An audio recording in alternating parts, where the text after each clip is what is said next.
Hello everyone, my name's Kim and my company is Impact Online. I'm actually a journalist and I have an online media company. So I'm sure there's a million things we could talk about when it comes to social media. I'm going to give you a case study because it's always better to see things in practice than hear people pontificate on theory. So one of our recent clients was a man called John McMonigal, and if anyone's from Clydebank you might know McMonigal's fish and chip shop. It's a floating fish and chip shop. But John was on Dragon's Den.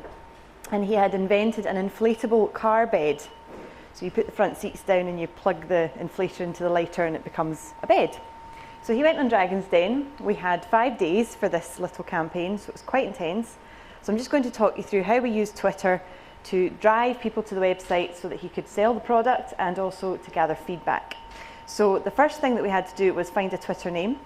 We wanted to use the brand name and the product name because the brand name had a K where you might expect a C, and when people are searching for things sometimes that can throw up some problems.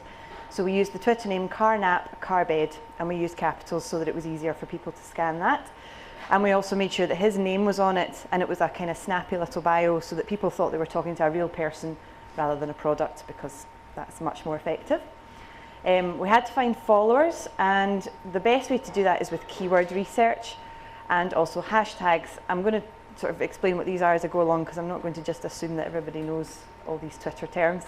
We used TweetDeck, which is a client. Most people use something other than Twitter.com. Twitter.com has 17% of Twitter users. Everyone else uses Hootsuite, TweetDeck, all these other programs for their Twitter feed.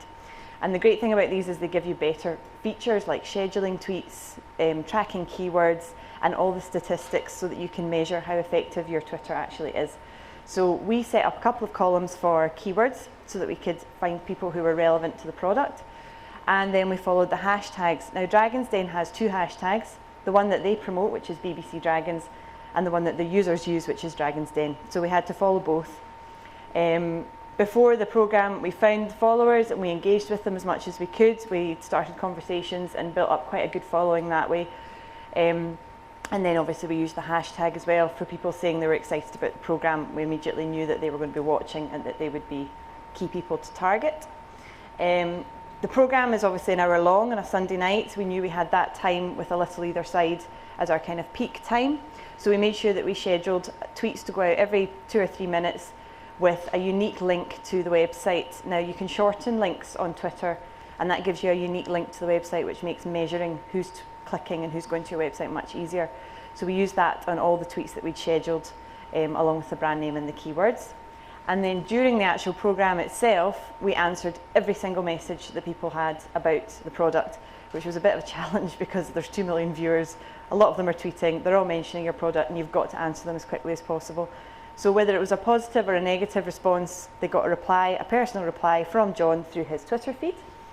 Some people thought it was hilarious and said they were only taking the piss and they didn't really want the product at all. Other people were delighted that we were sending them a link to exactly where they could buy the product.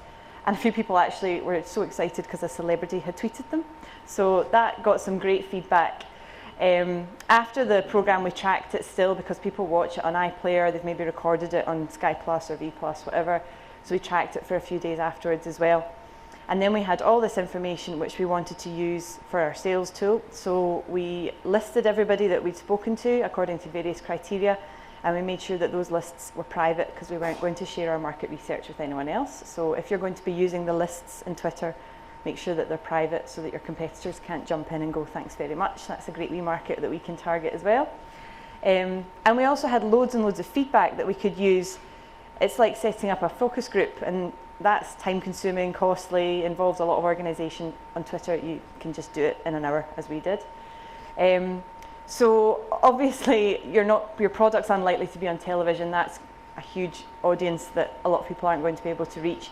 But you can piggyback in a hashtag. That's a really good way of doing business. If you're selling a product for golfers and the Masters is on, there's going to be a Masters hashtag and you can reach a huge market that way. It's the same for anything really, you just need to do a little bit of research.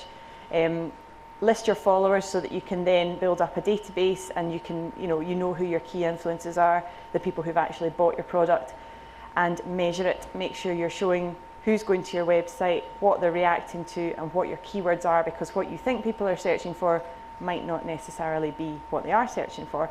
So you can use all that as part of your market research.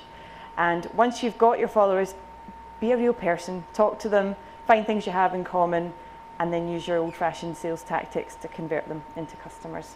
So that was a really quick overview of how we use Twitter just for one product, but hopefully that's given you some ideas that you can apply to your own business. Thank you.